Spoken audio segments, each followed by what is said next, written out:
धनवान होकर भी गरीब हैं तिरुपति बालाजी, आखिर क्यों? अगर धन के आधार पर देखा जाए तो वर्तमान में सबसे धनवान भगवान बालाजी हैं। एक आंकड़े के अनुसार बालाजी मंदिर ट्रस्ट के खजाने में 50,000 करोड़ से अधिक की संपत्ति है। लेकिन इतने धनवान होने पर भी बालाजी सभी देवताओं से गरीब हैं। धनवान होकर भी गरीब हैं बालाजी। आप सोच रहे होंगे कि इतना पैसा होने पर भी भगवान गरीब कैसे हो सकते हैं।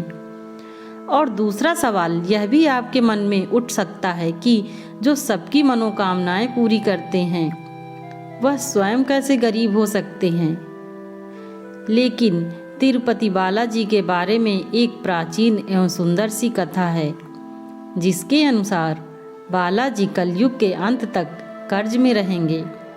बालाजी के ऊपर जो कर्ज है उसी कर्ज को चुकाने के लिए यहाँ भक्त सोना और बहुमूल्य धातुएं एवं धन दान करते हैं।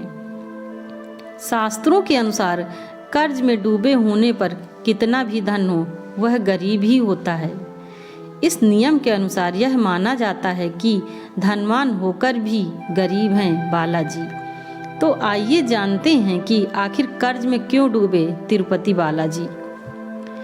प्राचीन कथा के अनुसार एक बार महर्षि भृगु बैकुंठ पधारे और आते ही शेष शैया पर योग निद्रा में लेटते ही भगवान विष्णु की छाती पर एक लात मारी। भगवान विष्णु तुरंत महर्षि भृगु के चरण पकड़ लिए और पूछने लगे, ऋषिवर पैर में चोट तो नहीं लगी? भगवान विष्णु के द्वारा इतनी बात कहते ही भृगु ऋषि ने दोनों हाथ जोड़ लिए और कहने लगे, प्रभु आप ही सबसे सहनशील देवता हैं, इसलिए यज्ञ भाग के प्रमुख अधिकारी आप ही हैं। लेकिन देवी लक्ष्मी को भृगु ऋषि का यह व्यवहार पसंद नहीं आया और वह विष्णु जी से नाराज हो गईं। लक्ष्मी माता भगवान विष्णु से दुखी इस बात से हो गईं कि भगवान ने भृगु ऋषि को दंड क्यों नहीं दिया। इस तरह दुखी होकर देवी लक्ष्मी वैकुंठ छोड़कर चली गईं और उधर भगवान विष्णु ने देवी लक्ष्मी को ढूंढना शुरू किया। तो पता चला कि देवी ने पृथ्वी पर पद्मावती नाम की कन्या के रूप में जन्म लिया है। तभी भगवान विष्णु ने भी अपना रूप बदलकर पहुंच गए पद्मावती के पास।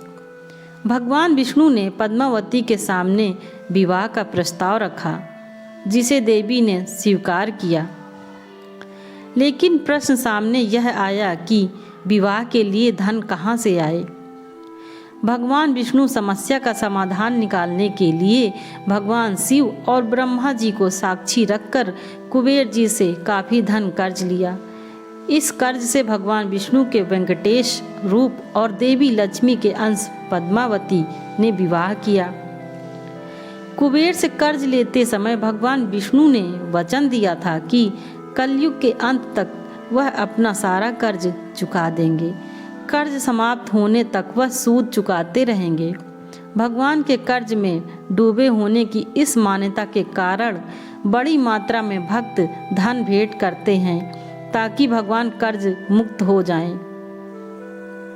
भक्तों से मिलने वाले दान की बदौलत आज यह मंदिर करीब 50,000 करोड़ की संपत्ति का मालिक बन चुका है।